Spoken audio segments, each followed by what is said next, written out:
Hi all, I'm just going to make a small video and to give you some helpful hints for your squat technique that we do in the class.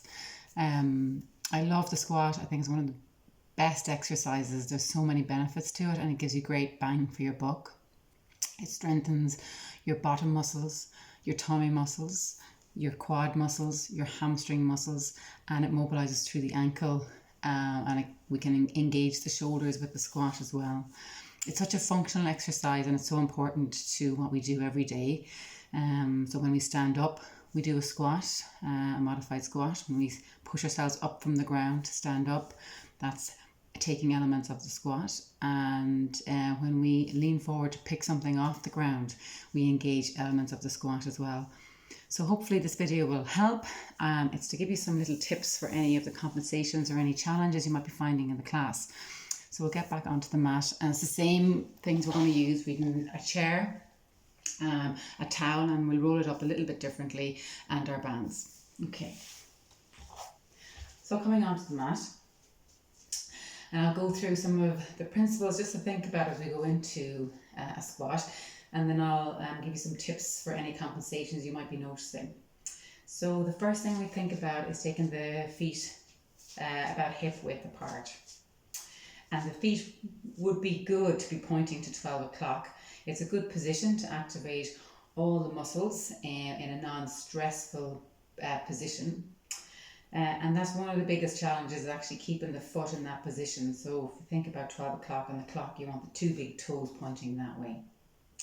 We also want think about the knees. So the knees, we want, when we go into the squat, to be tracking and keeping behind your big toes. Okay, that's really important. For some people, the knees go ahead of the big toes and that tends to load up the knee joints and it's a little bit tricky and sore.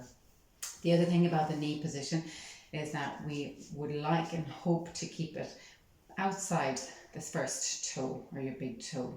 For some people, it tends to track inward a little bit, and I'll talk about why that might be. The other thing we want to think about is drifting the bum backwards, so taking the weight back, and allowing our bum to drop to about knee, so that's parallel with your knees. Now that is tricky, so for the first couple of weeks, we'll just go for a half squat, as long as the technique is good. That's what we're after, okay?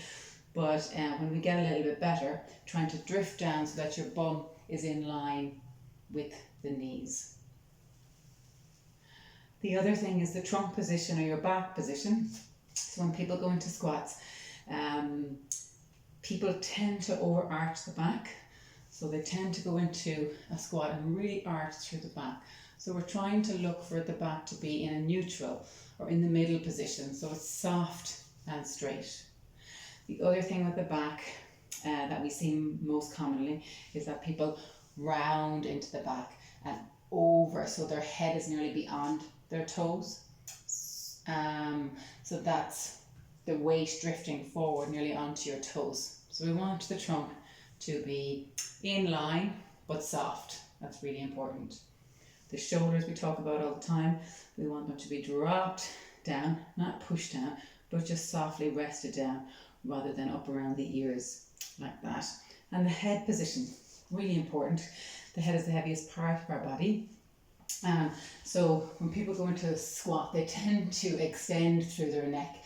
So their head weight transmits down the spine. It's a bit hard and heavy on the spine. So just to the gaze, you want the gaze to be pointing towards the floor. And that just aligns the neck in a nice soft position that's not too strenuous on the back.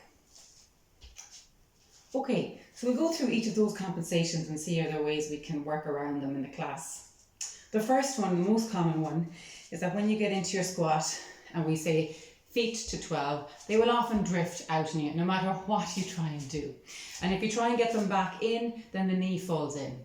So if you're finding that in the class, that the toes are drifting out, that means that the ankle joint is a bit tight and the calf is a little bit tight. So the calf does this movement, push off. So sometimes it's hard for the calf to stay on the ground as you drift down into the squat. So the body is great at finding other ways around it. So it'll drift out and then you can get a little bit lower.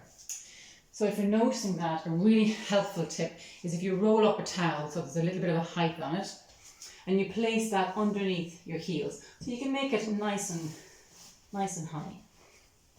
So you place that underneath the heels, and immediately it might feel a bit easier for you. One of the easiest tips to integrate. So you drift back and down into your squat, lovely, and you might feel that it's much easier for your feet to stay in that nice 12 o'clock position. So from the side,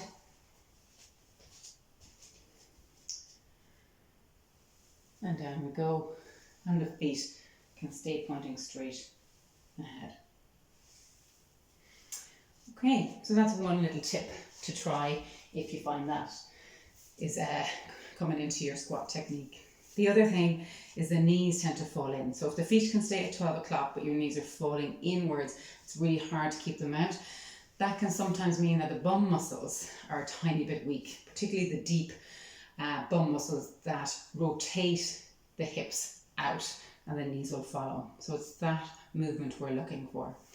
So we use this all the time in the class. We use a band just for a little bit of feedback to tell the knees where to be in space when we do the work. So you can place the band around the knees, take a step apart so that your feet are hip width apart, and then a gentle push out into the band and sit back down. So the knees now find it a little bit easier to be there. And from the side. And down we go. Okay, and you can do both. The other thing, as I said, is trying to get the body to go backwards, because that can be difficult for people for balance and for counterbalance. So often when we try and work with people and give them a nudge to go backwards, they tend to fall. So one thing that's helpful is have your hands out in front. The other thing is to start with a bow so that you allow the trunk and the hips and the bum drift back. So just start with the bow and reach forward and come back up. So we call this the hip hinge. So lean forward or take your bow and just do 5 of those to get used to the weight translating backwards. You can lift the big toe as well, so that allows you to just take all the weight on the heel. Lovely. And now we're going to take your bow and see can you now add a knee bend to whatever position is comfortable. So down we go and drop. That's it. Now I have a chair there as well, which I think is nice for an external cue for the brain, because it will, if you have an external cue for your body, it tends to comprehend the movement much better. We call it a motor pattern. So you can take a step, you want to be maybe a foot and a half away from the chair, have a look back, and then you can take your bow and see can you sit down towards the chair. Now you don't have to sit on the chair, but it's a nice way to just tell your body what to do. That's it. So I'm drifting down towards the external cue and back up.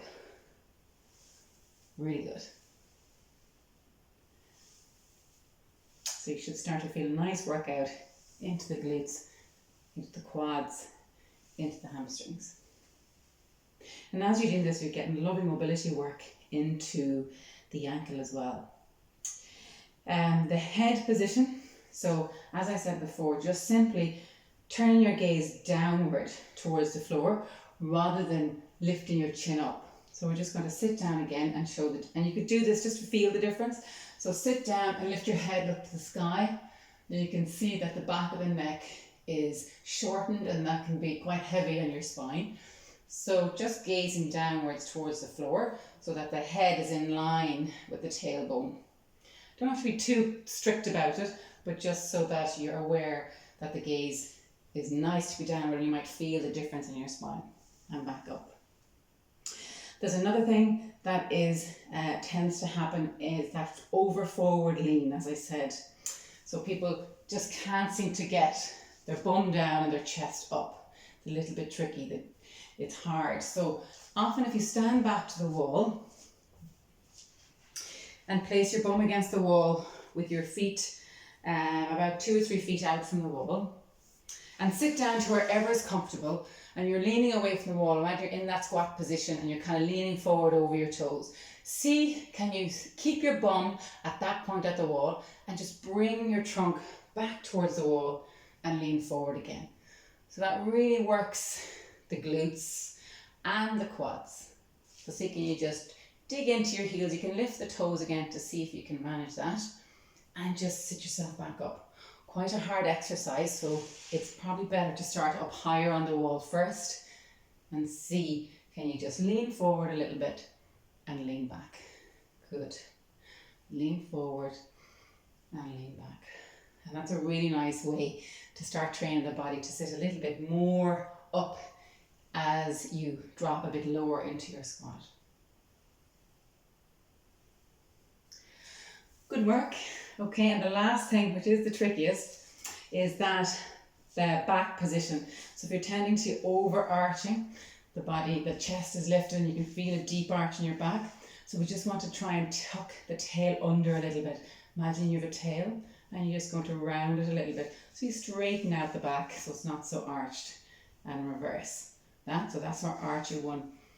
That's a bit too roundy. So you want to tilt the pelvis slightly forward or back if you can, so that when you rub your back, it's soft and straight. When it's arched, you'll feel very strong muscles activate, and they're not needed so much into the squat. Good. So to integrate this into your daily life, just even practice doing it as you sit and stand every day, as a way of translating to everyday life. And the other thing I like to do is, imagine you're going to pick something up off the ground. So let's say I'm going to pick the towel. So often people really arch the back and overdo it through the trunk. So now we're going to just bend a little bit in the hips, bend a little bit in the knees, and allow the trunk lean forward and pick up your task. That's it. So sit down, drop it down, lean forward, and then pick up. So you're getting a little bit of bend through all the joints in the body, and that's a much easier thing to do. So down into your squat, and then lean forward and pick up. That's it. Down into your squat, lean forward and pick up. So I hope that's helpful, and hopefully one of those tips might help. Just play around with it. Your body knows exactly what will feel, whichever one will feel good for you. Okay, thanks guys, and see you next week.